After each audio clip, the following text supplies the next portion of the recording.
What up, y'all? I'm back with another review, and I'm here to review the newest studio album, the fifth studio album from Little Brother, entitled May the Lord Watch. Now, Little Brother consists of Fonte, Big Pooh, or Rap Big Pooh, and Ninth Wonder. On this on this project, though, there is no Ninth, unfortunately, and some people are very they're just not happy about that. And I haven't seen anyone say it's not a Ninth, it's not a Little Brother album without Ninth on it. I haven't seen anybody say that, um, which is good to see. But there are people who are like, they're just disappointed that it's a Little Brother album, but there's no Ninth on it, which is understandable. I get that they'd be upset, they're not too thrilled about that. But Ninth not being on the production here doesn't take away from how good this album is. Fonte and Big Pooh really hold it down here. And actually, on the wrong side of my notes, that's another album I'm gonna review and get to.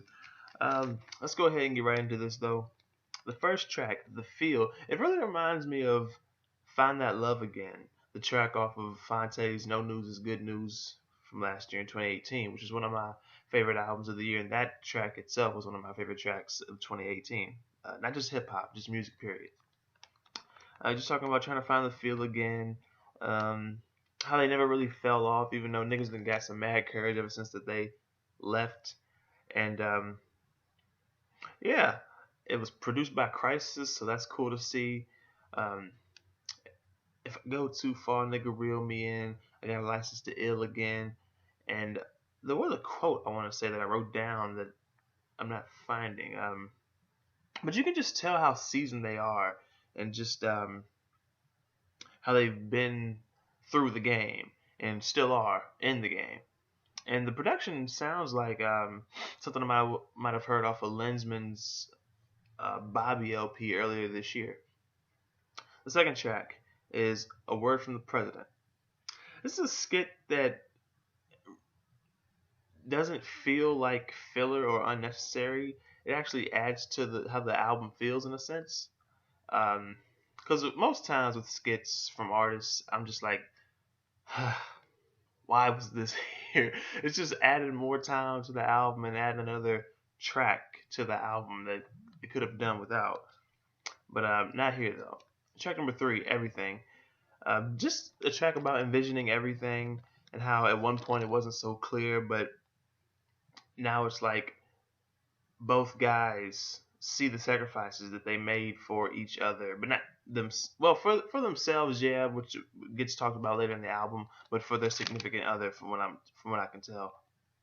But yeah, like I said, wasn't clear at first. Like the vision, it wasn't clear at one point, but now it is being seen. Track number 4, Right on Time. This is a track about just always working, which is a common theme throughout this album. Uh, just talking about how about how things may not come to you when you want it, but how it's right on time. And this was produced by Knots, who is from Virginia. I believe Knots is from Virginia. So it's cool to see he's featured on here as a production credit on a couple more tracks, I want to say.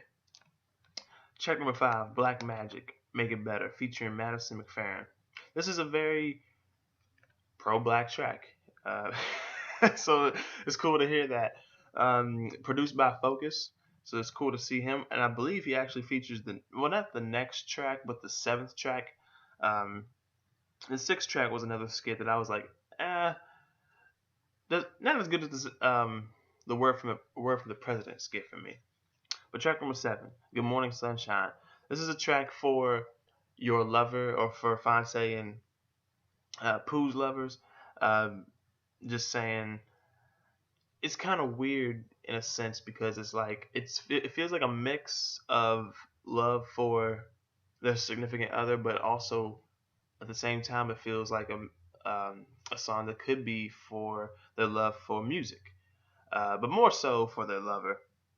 It's just a song for your sunshine. Track number 9, What I Came For.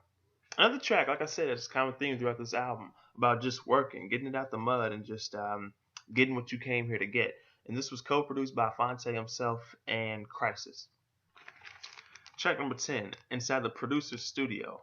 Very smooth skit with with Questlove. Shout out to Questlove and Roy Lee. Just very smooth and funny skit, which added to the album. See, if it's a skit that I like, I'll likely talk about the skit, not just with this album, with any project. Period. If it's a skit that I like, I'll talk about it because I feel like it makes the album better. It kind of fits with it. If I don't, it doesn't necessarily mean, at least with this one, at least with this album, it doesn't necessarily mean that I think it's a bad skit. It's just like um, not really getting it. But with most albums, to be honest, if it's a skit and I don't talk about it, I just think it's like, why, why? Track number 11, Sitting Alone, produced by Knots. This is a track about, again, always working, sitting alone, getting it by yourself most of the time. It's on some, I don't want to say dad shit. It's on some, it's a real fatherly track. It was a real funny part about how Fonte's boy called him up and said, my son's graduating. He said, oh yeah, congratulations. But he said it's not just a graduation from him from high school. It's graduation me from these child support payments. And just talked about how, not even on some fatherly, like on a fatherly tip here, but it's also on just being a grown man now, being older, and like how after 35, like being at the club is a different kind of torment, and how you'd rather just be at home, being an old man in a sense.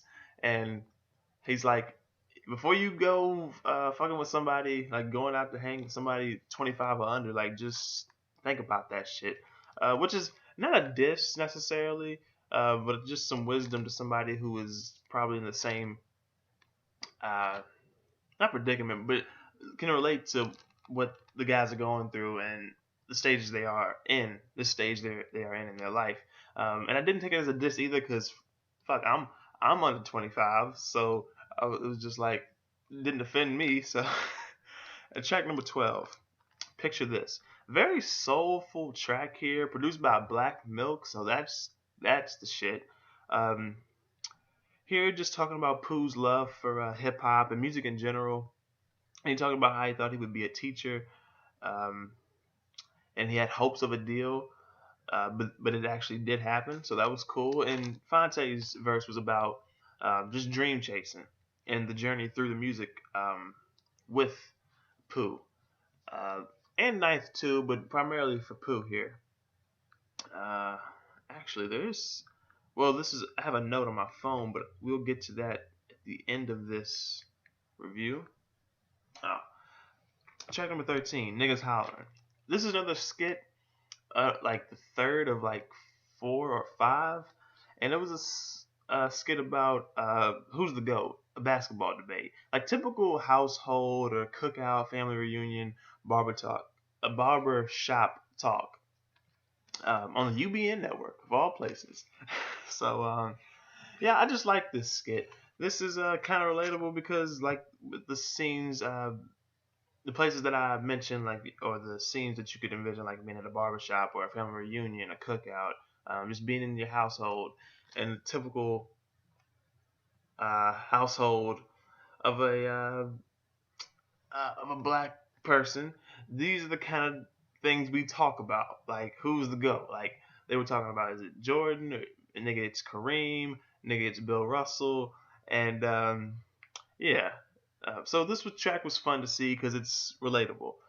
Track number 14, all in a track. That skit was fun to see because it was relatable. Track number 14, All in a Day, produced by King Michael Coy. This track is about them struggling, at least in the beginning, to find their footing as artists, and just the struggles of everyday life. Talking about niggas who are talking shit, but at the same time they are giving game to the youngins and warning clown niggas and receiving criticism, but all of that in a sense it's all in a day's work. Just had a very OG feel, like just throughout this album you could tell, like I said, just how seasoned they are, how they've been in the game, and like they know the game. They can give wisdom to cats coming up, whether they're trying to get into the game themselves or they're just the consumers, they're just the fans of hip hop. Like just giving game back. And track number 15, Walk Through Me, produced by Black Gold and Focus. Did I say work through me? Sorry about that. Um, just asking that the Lord works through them throughout the day, praying that like the first thing when they get up in the morning. Fonte talking about just hoping that the Lord will work through him so he can be the man that his mother and grandmother raised him up to be. And a very nice outro track to um, end this feel good feel good hip hop album, if I'm being honest. Like Fonte's No News is Good News last year. Uh, I'm not sure which album I'd rather listen to, this or No News is Good News. Because this, of course, is still Fonte, but this is Little Brother. Even though there's no knife, this is still Little Brother, so Big Pooh's here. But yeah, another feel good hip hop album from Little Brother. First album in 9 years, though, so it's like, God. God dang. If I'm not mistaken, last year from uh, um, Fonte with No News is Good News, that was his first album in 7 or 8 years. So they're just slowly working their way back in as far as putting out their own material. I've seen Fonte features, I've seen Big Pooh features over the past few years and everything. So but to finally get I'm not gonna lie, this is my first Little Brother album. Last year, Fonte, that was my first Fonte album. So I'm glad that I was able to get this under my belt. If I had to give this album a rating, if I had to, I'm gonna give this album a rating. I would give this album honestly a nice 7.25 to a 7.5 out of 10. It's just a very feel good hip hop album. That's very Actually, I have a little summary right here. This album is like just from the perspective of OGs who have just been in the game, who are now kicking game because they're veterans, they're grown men with kids, and they're working at the same time. They're just reminiscing on this album. Sometimes being braggadocious because they know how the game's changed a little bit since they've been gone, but they've still got it. Like they're just picking up right where they left off. And pro-black, well, not necessarily a pro-black album, but if you're black, I think you're gonna like this album because it's not necessarily like a pro-black pan-Africanism. They're not subject material. There's not subject material about that, but um, whether you're anybody can bump this album and enjoy it. But if you're black, I feel like especially if you're in your like mid to late 30s, early 40s, you're gonna mess with this, and probably so on up in age as well. And just a fun album too, with the skits and everything on the UBN network. That that world famous UBN network. So yeah, 7.25 to a 7.5 out of 10. If you've heard this album, please let me know what you think about it in the comment section below, and what you think about my review on it. Oh, I just remembered. I just remembered. I said earlier that I had something on my phone I wanted to say. I thought about LB's record. Well, I thought LB's record would click on first listen like Fonte's No News is Good News album did last year, but it took a few listens instead. I don't know if I'm supposed to fuck with it the way I do, considering it seems to appeal to the older generations, like it was made for them to relate. I got a response about that. But yeah, like I said, if you've heard this album, let me know what you think about it in the comment section below, and what you think about my review on it. If you haven't heard it, I definitely recommend that you check it out. Then come back and let me know what you think about it and my review. And hit the like button if you like this review. Share the review. Subscribe to the channel if you're new and like the content that you see. Also, be sure to hit the subscribe button. Wait, I already said that. Be sure to check the description because my social media links are down there, as well as my PSN name. So if you're on there, we can fuck around on Call of Duty or something maybe. And that's pretty much it. Thank y'all for watching, and I will see y'all next time. Oh, actually, one more thing. If you're watching this on YouTube, but through OKThough.com, shout out to the OKThough.com community. And yeah, that's it. See y'all next time.